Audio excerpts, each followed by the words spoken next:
Hello, my name is Monica, and today I'm going to present on the Intertropical Convergence Zone. So first of all, I'm going to read a little poem to motivate my presentation. This is a poem by S.T. Coleridge called The Rime of the Ancient Mariner, and it was written in 1834. So it goes like this.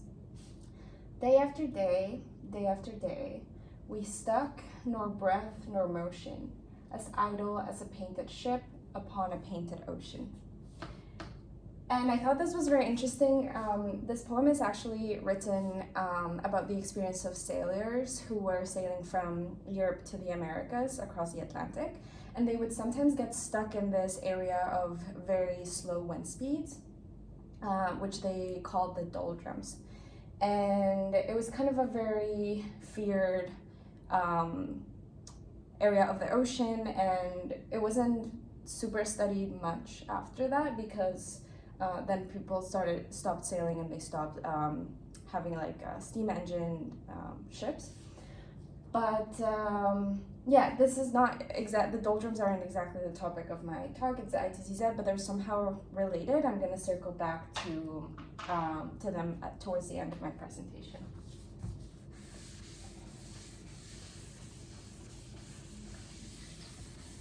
So the Intertropical Convergence Zone, or ITCZ, is a region of the world near the equator where there is a thin band of clouds. And this is a feature that is kind of a semi-permanent feature. So if you look at a picture from space taken of the Earth, you can usually see this kind of convective structure centered around the equator. So something like this, there's clouds here. And this happens to be a very prominent and important convective feature in the tropics. So I read that about a third of the world's precipitation actually falls within the ITCZ, which is a huge amount of precipitation. And in the tropics, it sets the wet and dry seasons. So I'm actually from Colombia, which is somewhere here. And in Colombia, we have two rain seasons, one in November and one in April. And they are actually marked by the movement of the ITCZ north and south. So this is something that kind of got me interested in this topic in the first place. So this is kind of a well-defined structure. And of course, there's continents and not only ocean. And the continents and the land actually interact with the ITCZ, making it kind of move, and its structure is very complex. But it's also very important. So I'm going to talk today about some of the kind of the physical characteristics of this system. And as you can see, the ITCZ borders the entire Earth, which makes it a synoptic feature. But I'm going to focus on the north to south direction, so meridionally, if we do a cross-section of the ITCZ, is actually synoptic. And as we kind of learned in every atmospheric science introductory class, the general circulation of the atmosphere around the tropics is characterized by the Hadley cell. And the Hadley cell basically has ascending air here near the equator, and there's a low pressure near the surface. There's high pressures here in the extratropics around 30 degrees. There's descending air there, so there's subsidence. This is cold, dry air, and here this is warm, moist air that is ascending. And because it's ascending and it's forced up usually beyond its level of free convection, then we have clouds. And this is basically what the ITCZ is. So this is a north to south cross-section. This is the y-axis. But if we look at it kind of east to west with respect to the x-axis, and this is z, this is also z,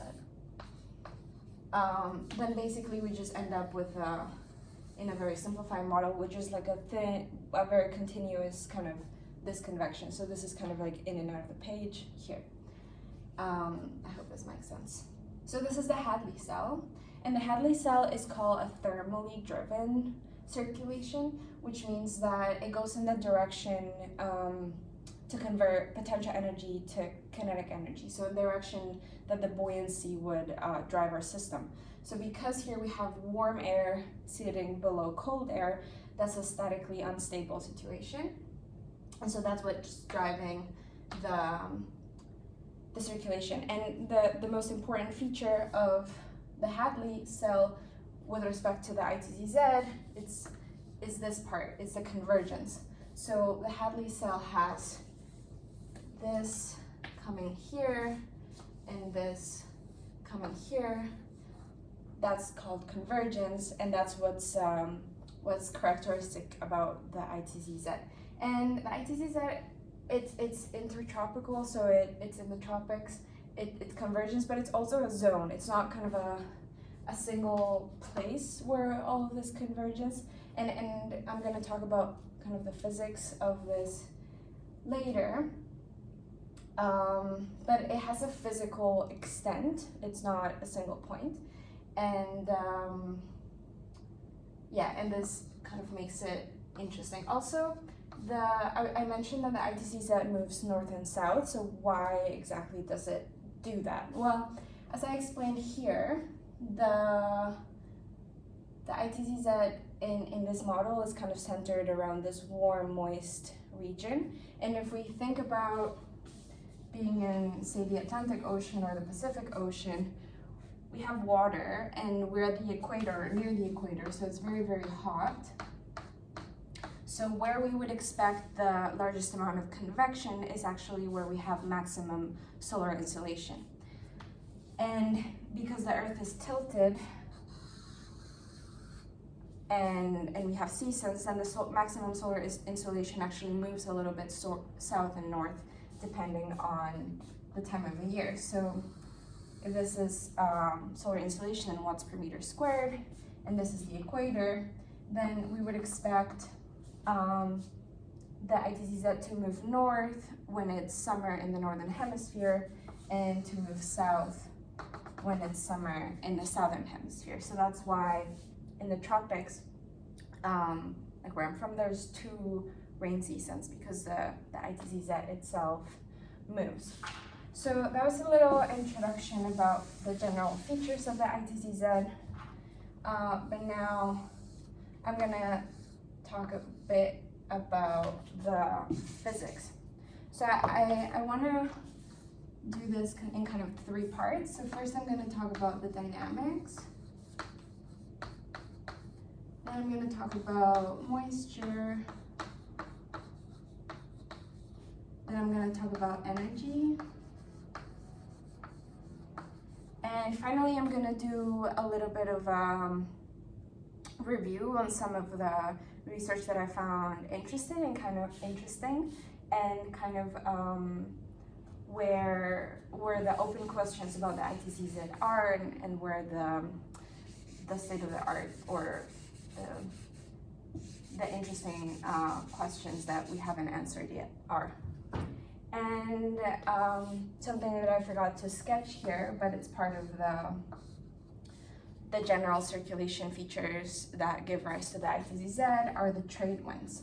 So trade winds emerge because the Earth is rotating, and we have seen kind of this on every introductory atmospheric science course, but just as a reminder, trade winds flow from northeast to southwest, north of the equator, and southeast to northwest, south of the equator.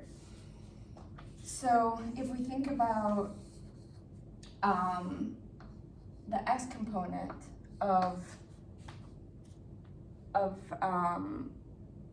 adding these 2 vectors together near the equator, we're going to get something that's fairly constant, maybe some small variations, but in general, the zonal flow is to the west. So these are equatorial easterlies. So we can think of u as being negative u naught x hat, and since this is constant, then du dx is 0. Now, in the y direction, we have something different, obviously. So here, north of the equator, our meridional component, so the component that's flowing north to south, if we decompose it into this component, then we're going to get winds that are going this way. And then here we're going to get winds that are going that way. And so if I plot this v as a function of y, then we kind of have positive, some sort of discontinuity, and then negative, right? And this discontinuity doesn't have to be exactly kind of a negative infinity slope. It's usually, or like most likely, going to be a very, very steep slope, but not quite this exaggerated. And this slope, we can say negative dv dy is very, very large. And why I write negative dv dy is because that's how convergence is defined. So divergence is del operator dot our wind vector or wind speed, and negative divergence is what is called convergence. And from incompressibility, we know that the divergence of our wind speed is 0, so our fluid is incompressible.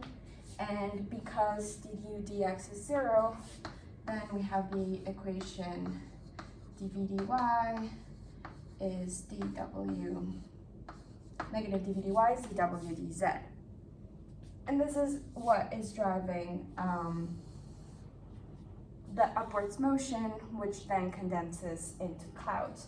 So if we have convergence here, then the only where this air can go is up because there's land here. And so we have positive dw dz. And this is kind of the forcing mechanism that lifts the air parcels and then they condense. So the dynamics is pretty straightforward. It's just applying incompressibility. It's not too complicated. But now the next question is, does the air parcel here have enough moisture to rise up to this point? And for that, I'm gonna talk about something called moisture convergence. So I'm gonna use RV as the water vapor mixing ratio. And if we think about how this changes with respect to time, this is a Lagrangian derivative. Well, this is of course partial RV partial T plus advection. And here I'm going to consider horizontal advection. Go ahead, RV. And we also have, and so this kind of rate of change of water vapor mixing ratio is going to have a contribution from evaporation and a contribution from condensation. So this is a source term. There's water evaporating into the air, this is positive, and condensation is a negative, so a sink term. And with a wind speed, we have, well, first of all, we have incompressibility for the total. So this is three-dimensional. This is horizontal plus dw dz. So very straightforward. And now I'm gonna introduce a concept called moisture convergence. So as we talked before, convergence is negative divergence, and moisture convergence is just the water vapor mixing ratio multiplied by the horizontal wind vector. And if we decompose this, this is of course RV times the horizontal divergence, and this is 0, minus the advection by the horizontal wind speed of the water vapor mixing ratio. And this one, from this equation, we know that it's negative dw dz, which means that, and I'm solving for this because I have it up here, which means that the advection by the horizontal wind vector of the mixing ratio is equal to positive dW dz times the mixing ratio, and then plus, sorry, there's too many minuses, plus the divergence of mixing ratio times the horizontal wind speed. Okay, great. So now I'm gonna erase these two. To rewrite this as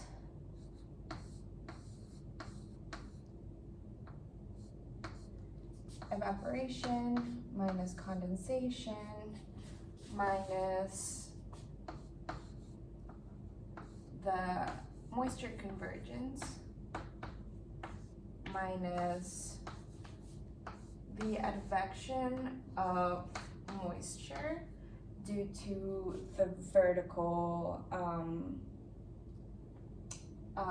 advection. So this is dW dz.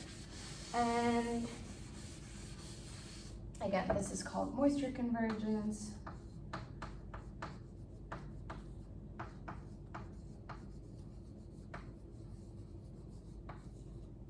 And this is vertical advection.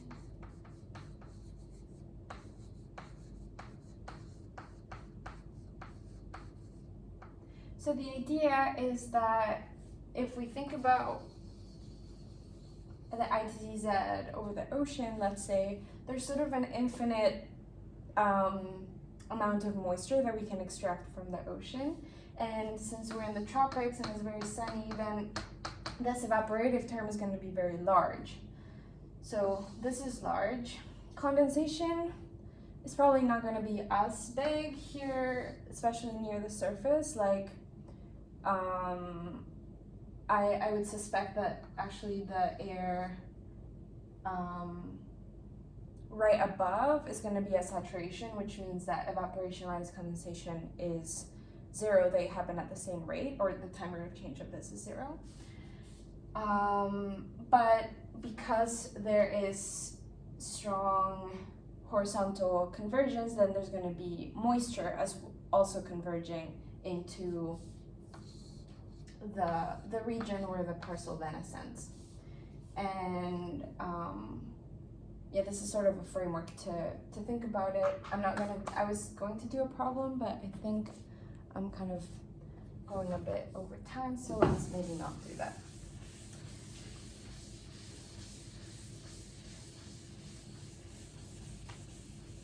Now, another way to consider water vapor in the ITCZ is with a quantity called integrated column water vapor, which is just the vertical integral. So this is dz from the surface to somewhere, let's say like the top of the atmosphere. And this is an integral of density times the water vapor mixing ratio. So what this is telling us, and this has units of kilogram of water vapor per meter squared, this is telling us how much water vapor there is in a column of air. If we think about a column here that has cross-sectional area of 1 meter, how much water vapor is there? And this is a quantity that helps kind of set the boundaries of moist regimes. So I read a paper by, I think it was Mapes, 2018. And they talk about column water vapor as being a useful quantity to set what moist regime is. And in the tropics, they say that this is 48 kilograms per meter squared. So what this means is maybe if we plot column water vapor against latitude in the tropics, we would expect something like this. Column water vapor is greater inside the ITCZ because there's moisture convergence.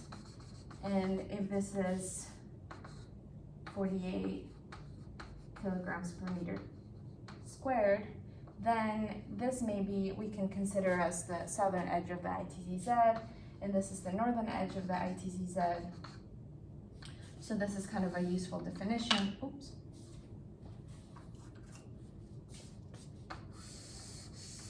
And we can say, okay, maybe this is what we're talking about when we say this is what the ITZZ is. So there was a definition from before, which was kind of this discontinuity in the wind speed as a function of latitude. But there's this other definition, which is in terms of moisture.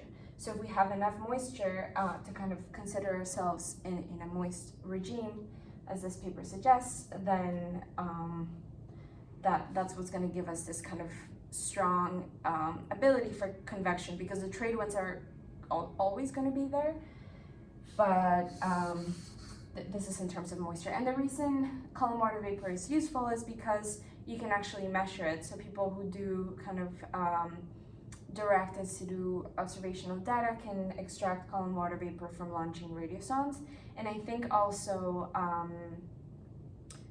from satellite data we can now extract this quantity. So it's like both remote sensing and observationally. And I suppose also if you're doing a model, a climate model, these two quantities are probably known everywhere on your grid. On the model output, so this can also be calculated.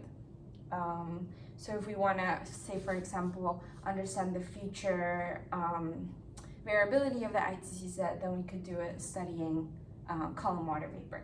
And just to convince you that this has the right units, the mixing ratio is kilogram of water vapor per kilogram of dry air, and here I'm going to assume that the density of dry air is kind of approximately equal to the density of moist air, which we have done before in class. So density is kilogram of dry air divided by meter cubed, and then I'm taking a vertical integral, so that's meters cancels, and it gives me meters squared, kilograms cancels, and so I'm left with kilograms of water vapor per meter squared, which is the correct units. Okay, so that is all I wanted to say in terms of column water vapor.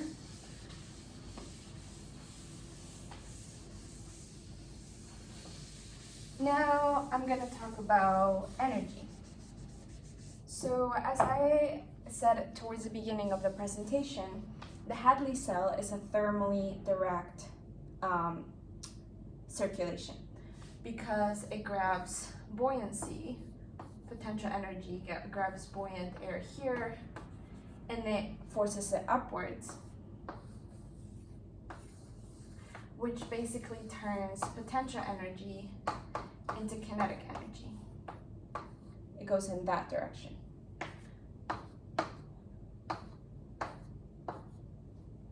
Now, because winds kind of rub against surfaces and against each other, the kinetic energy is dissipated by frictional forces over long periods of time. So we kind of need, and so this energy gets dissipated, so we kind of need something to replenish potential energy in the system. And this is not necessarily happening locally. It happens over the entire globe, the balance of kinetic energy and potential energy. So there is kind of work done by the pressure gradient force, and I read this in one of the textbooks that I reviewed for this presentation. And I don't want to go too much into detail because it's kind of a lengthy derivation, but the idea here is this is unstable, so warm lifts and cold sinks. So this is what is called thermally direct. Now, some useful quantities to understand the energy in the ITZZ are some that we studied in class, CAPE and SIN. So CAPE, as we know, is the integral of buoyancy. Buoyancy we can think about as the temperature of the parcel minus the temperature of the environment over the temperature of the environment with respect to Z. And this is for the the temperature of the parcel greater than the temperature of the environment, so that is possibly buoyant. And this is from the L of C to the equilibrium level. Now, sin is the exact same except for negative buoyancy. So this is T parcel minus TE over TE dz. But in this case, T parcel is smaller than TE. So this is negative, and this is from 0 to the L of C. And kind of in broad terms, we would expect cape to be large within the I to ZZ and sin to be small. So if we want to kind of initiate strong convection, and this is what is called deep convection, then we kind of need cape to be very, very large and sin to be very, very small. That's kind of very intuitive. But what I found interesting is that this paper by Stevens and other people, 2024, found that cape around the ITZZ meridionally goes like this. I'm going to plot here cape.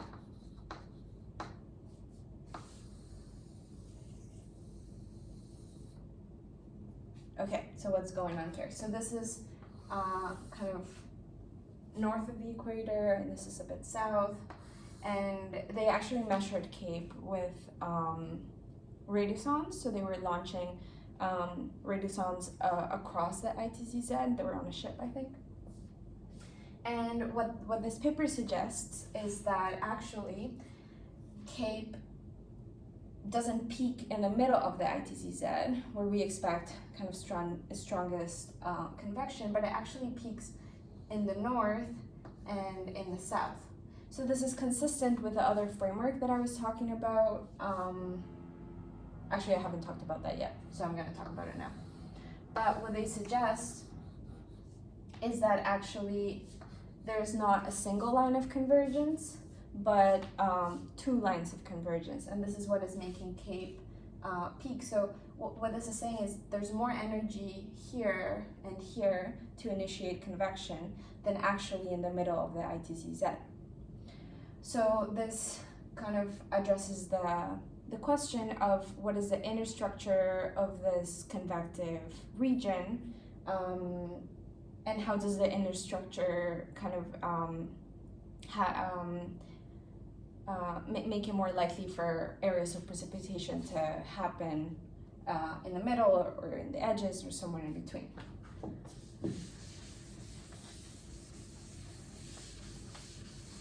So actually, this I think was motivated by another paper.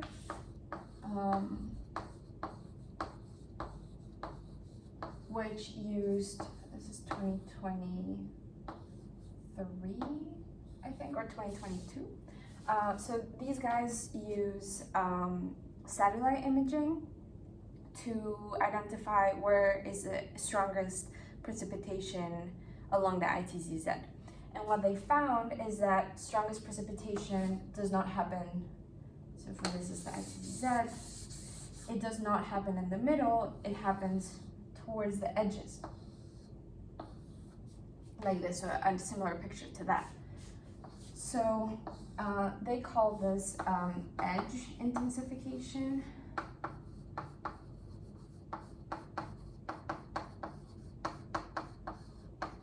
And it's kind of a curious feature.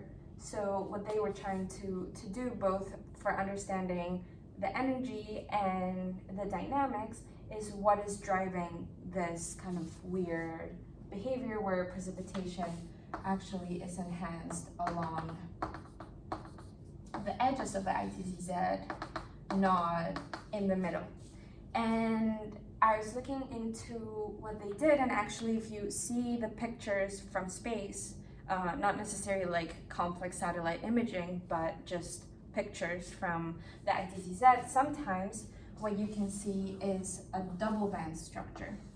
So there's kind of clouds here, and then there's clouds here. Obviously I'm exaggerating it, it's not kind of as uniform as this, but there's some region in the middle that has no clouds.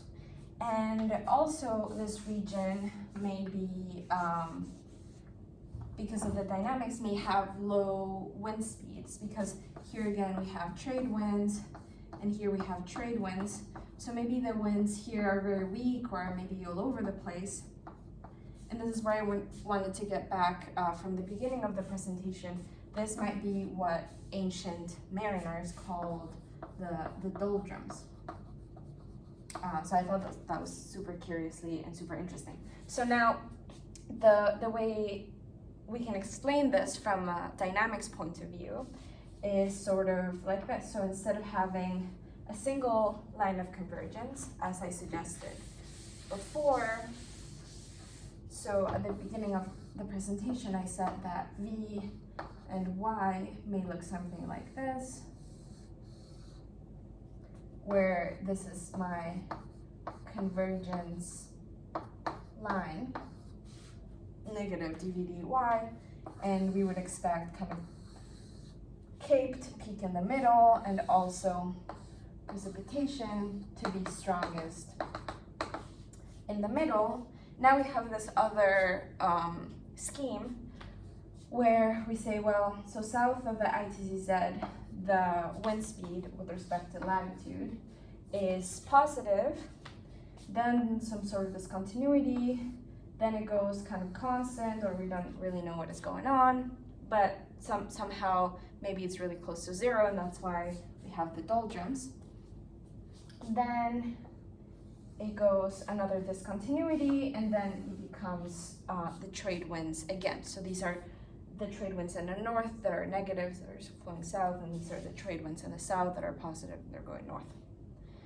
And so this is again kind of exaggerated, but if we think about this being a very, very steep slope, this is one zone of convergence, and this is another zone of convergence.